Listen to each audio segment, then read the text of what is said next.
Dia bilang kalian berciuman di atas panggung atau seperti di belakang tirai di atas panggung. Dia bilang itu terjadi. Dia bilang itu terjadi sekali. Seorang guru di sekolah untuk siswa berkebutuhan khusus duduk di ruang interogasi, dituduh melakukan kejahatan seksual yang melibatkan salah satu muridnya sendiri. Aku janji tidak ada apa-apa yang terjadi di sekolah. Oke, kenapa dia bilang begitu? Aku tidak tahu. Selamat datang di Law and Crime. Saya Anjanette Levy.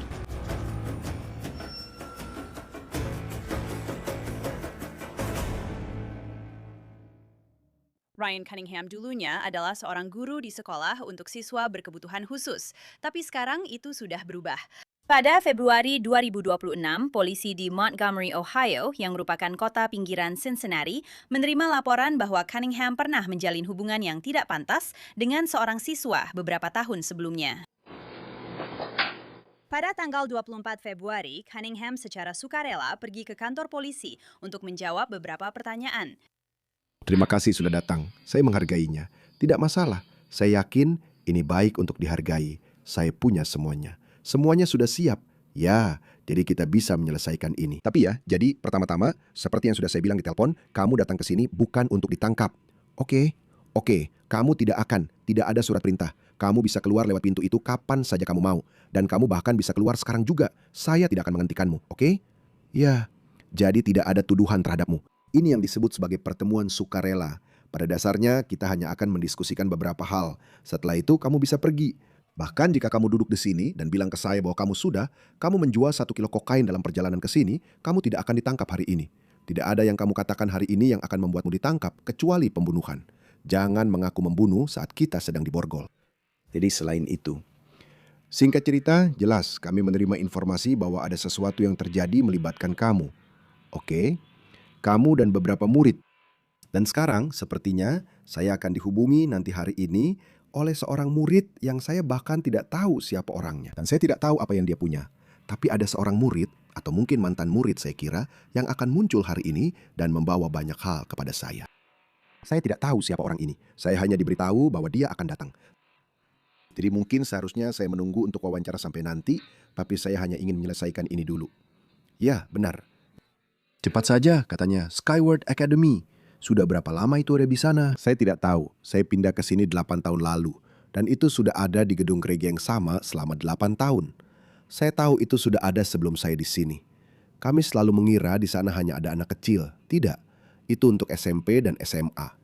Kami mulai dari kelas 4 sampai kelas 12. Oke. Dulu kami punya program lanjutan, di mana mereka bisa ikut sampai usia 22 tahun. Tapi sekarang program itu sudah tidak ada. Oke, jadi itu untuk anak-anak dengan disabilitas belajar dan semacamnya. Ya, autisme dan hal-hal seperti itu. Mengerti? Oke, dan kamu sudah di sana 8 tahun. Saya rasa ini tahun ke-8 saya. Ya, benar. Pada saat itu, Cunningham adalah seorang guru di Skyward Academy, sebuah sekolah untuk anak-anak dengan kebutuhan pendidikan khusus. Dia mengajar sains. Di zaman sekarang, soal mengajar, ketika saya masih sekolah dulu, tidak ada ponsel, tidak ada media sosial. Apakah Anda bertukar akun media sosial dan nomor ponsel dengan murid-murid? Tidak, saya tidak melakukannya. Oke? Jadi satu-satunya murid yang pernah saya berikan nomor saya adalah J. Tapi dia sudah pergi, lulus dari sekolah lain, dan hanya itu. Oke, saya pernah melakukan kesalahan itu sekali di tahun pertama saya. Saya memberikan nomor saya kepada mereka memanggilnya Presiden John Doe. Tapi itu tahun pertama saya. Saya tidak mengerti karena waktu itu saya belum paham aturannya. Dia sampai menelpon saya lewat FaceTime setiap hari. Jadi akhirnya saya memblokirnya. Oke, tapi tidak ada informasi yang disebarkan. Saya sudah mengubah semuanya. Media sosial saya sejak mulai mengajar di sini menjadi privat. Atau saya sudah menghapus semuanya, kamu tahu. Karena mereka selalu bertanya, bolehkah saya punya nomormu? Boleh saya punya semuanya? Sejujurnya, saya kira sekarang para guru memang membagikan itu. Tidak, itu sebabnya saya mengira begitu. Jadi itu bukan pertanyaan jebakan atau semacamnya. Ya, saya juga tidak tahu, saya pikir begitu. Oke, baiklah. Ya, saya bisa bilang bahwa murid yang datang kemarin ternyata menyimpan setiap hal yang pernah kamu dan dia bicarakan. Oke, tangkapan layar dan semuanya. Oke, dan beberapa di antaranya termasuk nomor teleponmu. Oke, dia memberi saya nomor teleponmu dan berkata, saya tidak tahu apakah ini masih nomor yang aktif atau tidak, tapi itu kode area 740 atau semacamnya. Dan jadi saya, tentu saja, sebagai detektif, kami bisa mencari beberapa hal tertentu. Jadi saya cek kamu lewat sistem dan saya lihat, oh nomor teleponnya masih sama. Tapi dia punya nomor teleponmu. Oke, dia punya tangkapan layar pesan antara kalian berdua. Dia punya tangkapan layar dari Instagram, tangkapan layar dari Snapchat, dan hal-hal seperti itu. Oke, jadi saya akan bilang setidaknya ada satu murid lagi yang punya materi darimu. Okay. Sekarang, selain dia, apakah ada murid perempuan lain yang pernah memiliki materi darimu? Tidak, setahu saya tidak ada. Ya, cara saya membaca ini adalah, dan saya bisa bilang ke kamu, sesama pria. Iya. Dia menggoda kamu. Dari apa yang sudah saya baca, ya baiklah.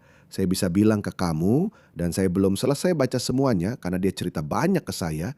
Sampai pada titik di mana awalnya saya mengambil screenshot dengan memotret ponselnya pakai ponsel saya, dan akhirnya saya bilang, berapa banyak sih yang kita punya? Kirim saja lewat email ke saya.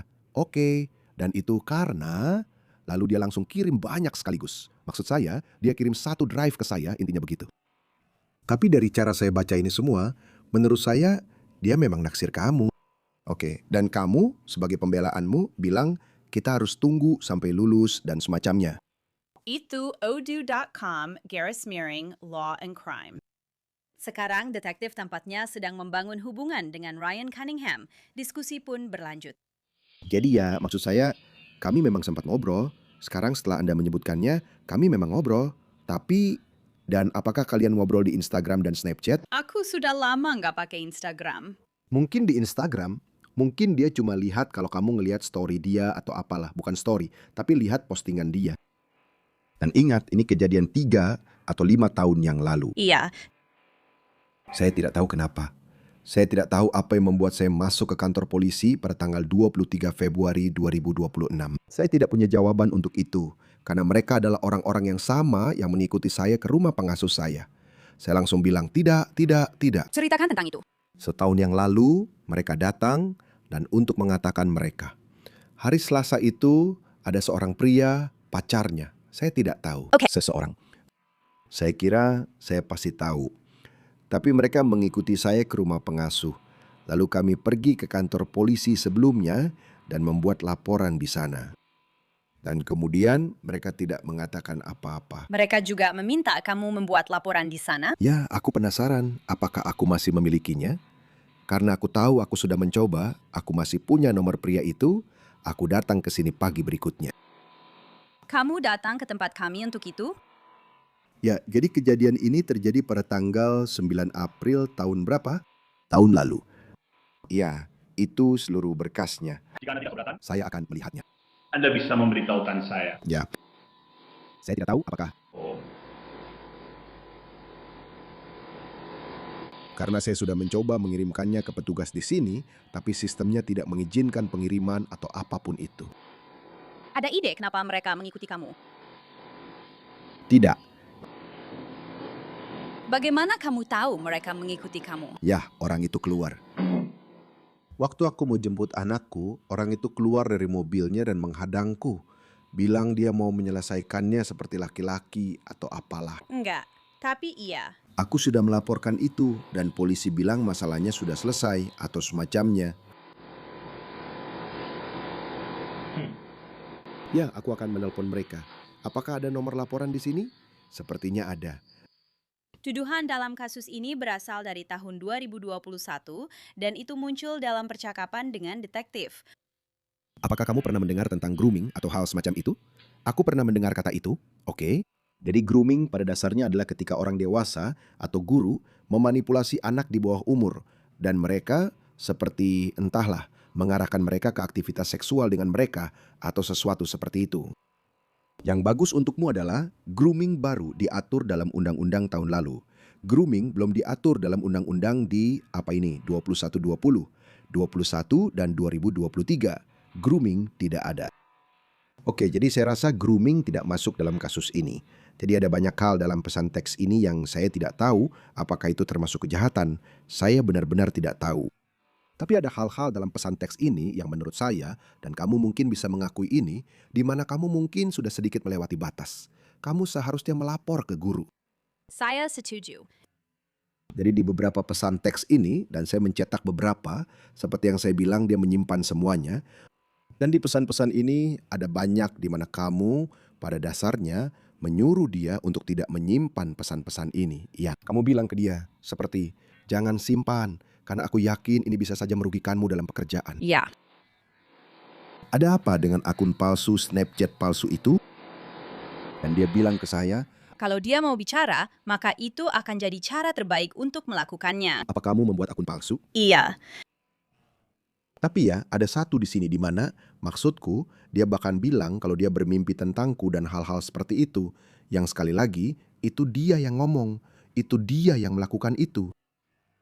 Tapi kemudian, kau bilang, baru saja setelah kelulusan, kita benar-benar bisa saling kirim pesan dan bicara tanpa khawatir. Aku mau banget hal seperti itu. Apakah kamu membicarakan soal berciuman di atas panggung? Apakah kamu ingat kejadian itu? tidak, kami tidak pernah melakukan itu. Kami tidak, maksudnya murid-murid tidak pernah diizinkan untuk sendirian. Nah, ada waktu di mana kamu menyebutkan kepadanya. Itu apa namanya? Dia menyebutnya sesuatu. Jumat seru. Apakah itu namanya? Ya, setiap hari Jumat suasananya seru. Jumat. Itu, hey, pergi ke belakang tirai dan pura-pura aku sedang mencari papan permainan. Ya, aku ingat itu. Ya, oke. Jadi apa yang terjadi di sana? Enggak, kayak nggak ada apa-apa. Oke. Jadi dia bilang kalian berdua berciuman dan ada sesuatu di sini yang membuatku percaya itu memang terjadi. Enggak, Oke, jadi kamu nggak pikir dia menciumnya waktu itu? enggak. Oke, Menurutmu, kamu pernah mencium dia nggak? setelah lulus ya. Oke. Iya, dan setelah lulus, kami memutuskan untuk mencoba menjalin hubungan. Tapi itu tidak berhasil karena keadaan. Karena itu tidak menghancurkan. Tapi di sini, sepertinya dia berhubungan seks dengan pacarnya. Kamu masih ingat hari-hari itu? Sepertinya salah satu temannya datang dan memberitahumu entah kenapa. Ya, aku tahu dia punya pacar. Aku tidak tahu apa saja yang mereka lakukan. Oke, dalam pesan darimu, kamu bahkan bertanya padanya, apakah kamu memikirkan aku saat kalian melakukannya? Itu pertanyaan yang kamu tanyakan. Kamu ingat itu? Maksudmu pertanyaanku kepadanya, apakah dia memikirkan aku? Ya, kamu sebenarnya bilang kamu memikirkan aku, kan? Dan sekali lagi, aku tidak merasa itu sebuah kejahatan. Aku baca, aku tahu, tapi aku tidak ingat itu. Oke.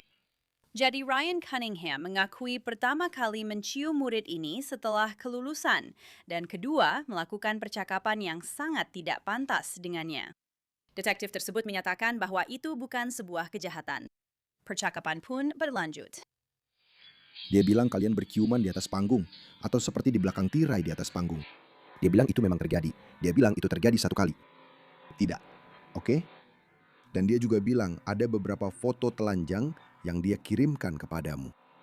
Apakah itu benar? Ya. Oke, dan dia bilang kamu membalas dengan mengirimkan foto. Ya. Oke. Dan saat itu dia berusia 18 tahun. Dia siswa kelas 12, tapi dia berusia 18 tahun.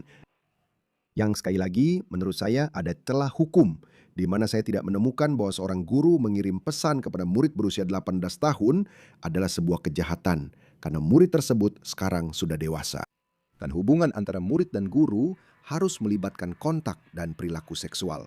Dan saya belum menemukan apapun yang mengatakan bahwa mengirim gambar yang tidak pantas termasuk dalam hal itu. Jadi ini seperti area abu-abu dalam hukum yang bahkan belum pernah terpikirkan oleh hukum untuk diatur. Jadi itu juga keberuntungan untukmu. Sekarang kalau dia mengirimimu foto, jelas itu akan dianggap sebagai pornografi anak karena dia masih 16-17 tahun saat melakukannya. Oke? Tapi itu sudah bertahun-tahun yang lalu. Saya belum punya foto-foto itu. Saya belum punya. Sekarang saya sedang menulis surat perintah penggeledahan untuk Snapchat-nya. Snapchat-nya dari tahun 2021 sampai 2023, saya sudah siap. Sejauh yang saya tahu, disitulah Anda juga mengirimkan foto-foto ke dia. Apakah itu benar? Mungkin kau dipikir-pikir lagi, ya? Oke, dan itu sudah lama sekali. Hei, jadi apakah saya akan melihat foto alat kelamin Anda ketika saya mendapatkan hasil ini? Apakah itu yang akan saya lihat di sini? Mungkin saja. Oke. Nah, sekali lagi, kejadian itu dan pesan yang kamu kirim membuat saya berpikir bahwa kamu mungkin pernah menciumnya sekali di belakang panggung. Saya janji tidak ada apa-apa yang terjadi di sekolah. Oke?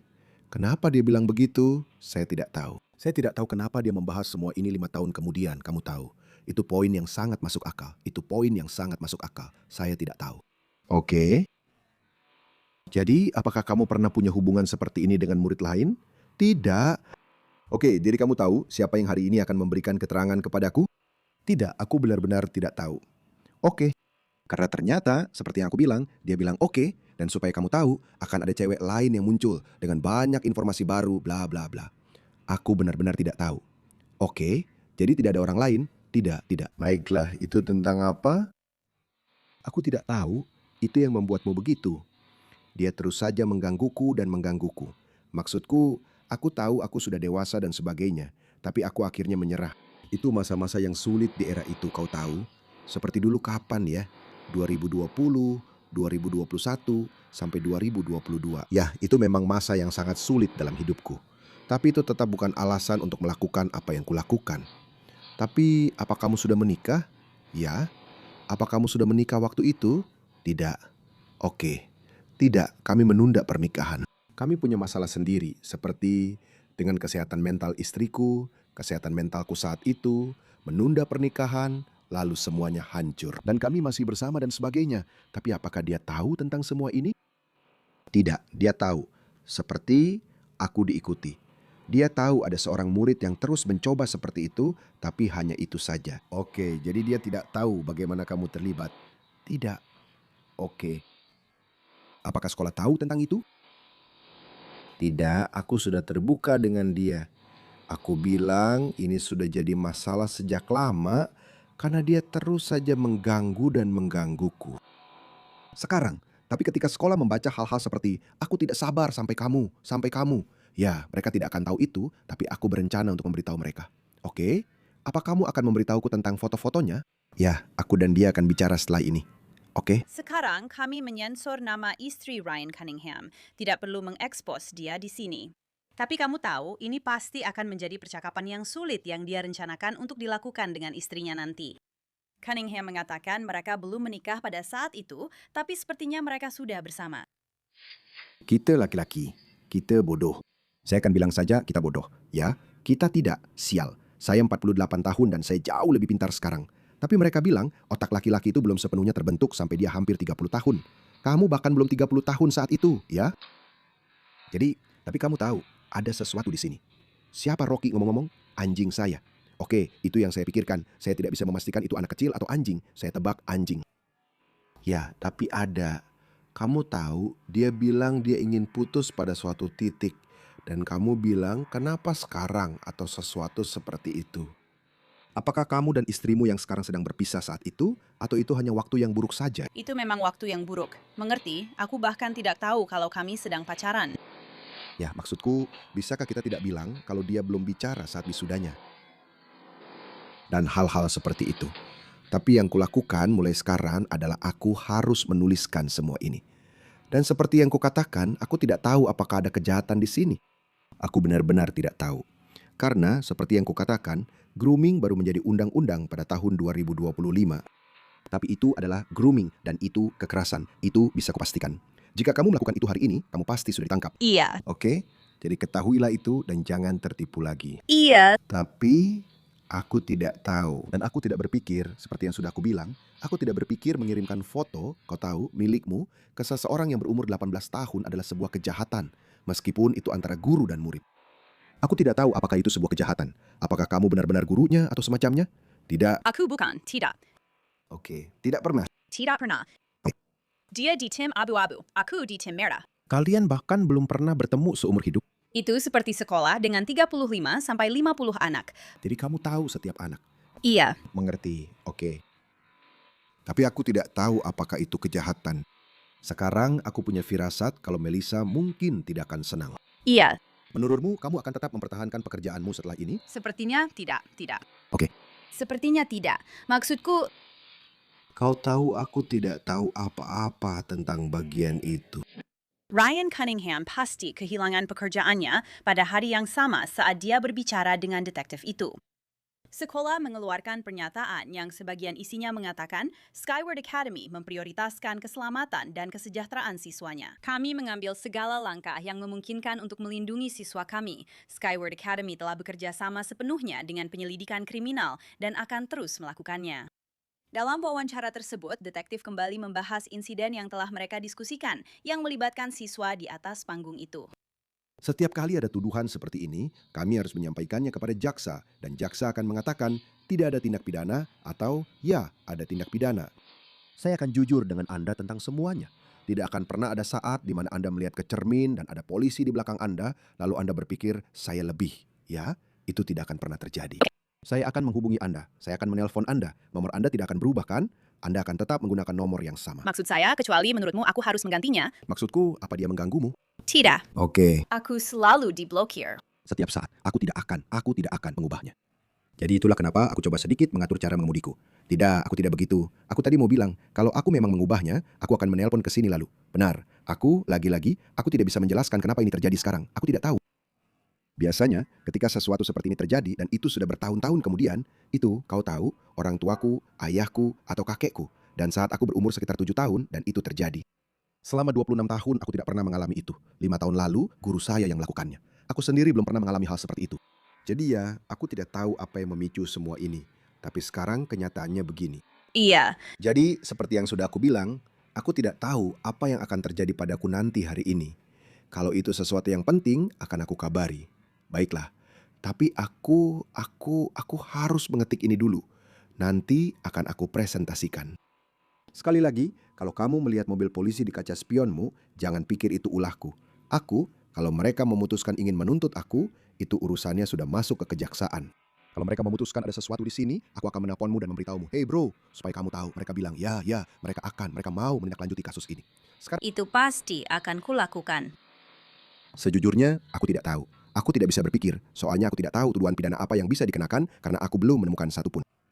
Jika mereka percaya bahwa kalian berdua berciuman di atas panggung, aku tidak tahu apakah itu sudah sampai pada tingkat tersebut. Jika mereka percaya, seperti yang aku bilang, dia bilang kamu meletakkan tanganmu di pahanya. Benar, dia bilang itu terjadi di meja. Maksudku, aku tidak tahu. Dalam pikiranku, bagaimana mungkin ciuman itu legal, tapi tangan di paha mungkin tidak. Iya. Jadi menurutku, tangan di paha, aku tidak melihat itu pasti akan mengarah ke sesuatu. Tapi itu tidak terjadi. Makanya aku bingung. Seperti itu akan terjadi, tapi ciumannya tidak terjadi. Aku tidak tahu. Biar aku cari bagian tentang panggung di sini. Jadi dia membicarakan tentang itu dan aku tahu. Membicarakan soal ciuman. Iya. Ada sesuatu tentang panggung. Dan dia menyebutkan panggung sebelum aku melihat pesannya. Kenapa hubungan ini tidak terjadi saat wisuda? Aku hanya bilang aku sedang dalam kondisi yang lebih baik, seperti... Kamu tahu, seperti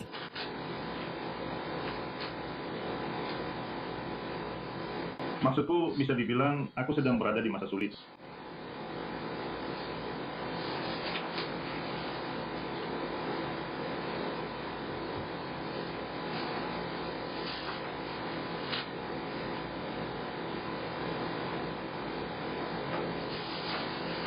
Let's get the word in front of now.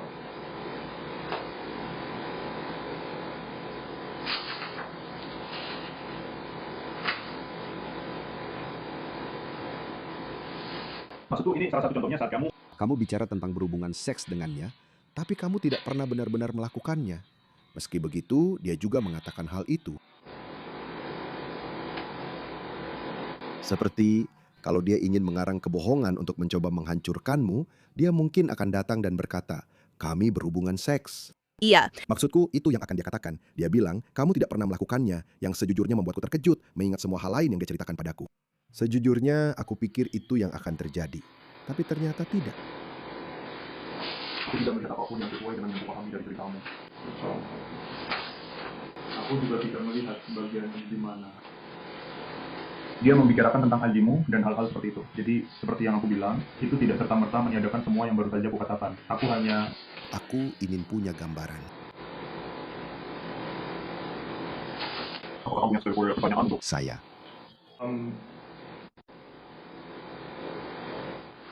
Kamu bilang kamu tidak tahu jika saya ditangkap atau semacamnya. Karena istri saya bekerja dari jam 7 sampai 6. Dan jelas, Dia tidak pulang sampai jam 7, tapi dia juga bekerja di sisi kiri. Dan lalu saya punya anak saya. jadi penangkapan dan hal seperti ini, Dan kemudian jangka waktunya. ya kita bicara soal berbulan-bulan. Jadi lupakan saja. Yang sayangnya berarti itu akan ada di pikiranmu selama berbulan-bulan. Tapi itu tidak akan terjadi hari ini, besok atau minggu depan karena Itu. sistem peradilan bergerak lambat. Tapi yang akan terjadi adalah saya mengetiknya, itu dipresentasikan, dan saya masih harus menunggu beberapa data dari Snapchat masuk. Snapchat biasanya memakan waktu sekitar 2-3 minggu. Beberapa minggu berlalu dan jaksa penuntut akhirnya mengambil keputusan tentang Ryan Cunningham. Grand jury mendakwa dia atas 3 dakwaan kekerasan seksual serta dakwaan menyebarkan materi cabul yang melibatkan anak di bawah umur dan menyebarkan materi yang membahayakan anak di bawah umur. Dia ditangkap oleh polisi dan dimasukkan ke penjara. Kamu bisa melihat seorang petugas pemasyarakatan sedang menggeledahnya di dekat dinding. Ryan Cunningham mengaku tidak bersalah atas semua tuduhan. Dia membayar jaminan sebesar $10.000. Dia sedang dalam pengawasan elektronik dan dia diizinkan keluar rumah selama jam kerja. Sekarang, dengarkan ini. Ini kemungkinan merupakan bagian dari alasan dia didakwa. Seperti yang saya katakan, saya harus memastikan apakah mengirim kepada seorang murid berusia 18 tahun adalah sebuah kejahatan. Sampai sekarang saya belum menemukan bahwa itu adalah kejahatan. Saya harus memastikan apakah meletakkan tangan di paha adalah sebuah kejahatan. Berciuman di atas panggung. Dan ini yang saya lihat omong-omong. Ini salah satu halnya. Ada beberapa hal di sini. Ini Anda yang mengatakan ini. Saya rasa kita berdua terus-menerus memikirkan satu sama lain. Benar kan? Dan terus-menerus memikirkan tentang panggung. Atau mungkin itu hanya saya saja. Tapi seperti yang sudah saya katakan dulu, saya pikir nanti setelah lulus, kita punya kesempatan untuk mengalaminya tanpa takut ada yang memergoki. Maksud saya, berciuman. Iya. Maksudku, itu terdengar seperti kamu berciuman di atas panggung. Aku cuma bilang saja. Tidak, iya. Maksudku rencananya memang begitu, tapi kami tidak pernah melakukannya. Oke. Ya, dia bilang kamu melakukannya. Baiklah, akan aku sampaikan itu padamu. Benar. Dia juga, seperti yang sudah aku bilang, mengatakan bahwa kamu menyentuh pahanya. Ryan Cunningham akan kembali ke pengadilan pada akhir Juni dan kami akan memberitahu Anda apa yang terjadi. Dan itu saja untuk episode Law and Crime kali ini. Saya Anjanette Levy. Terima kasih banyak sudah bersama saya. Sampai jumpa lagi di sini lain waktu.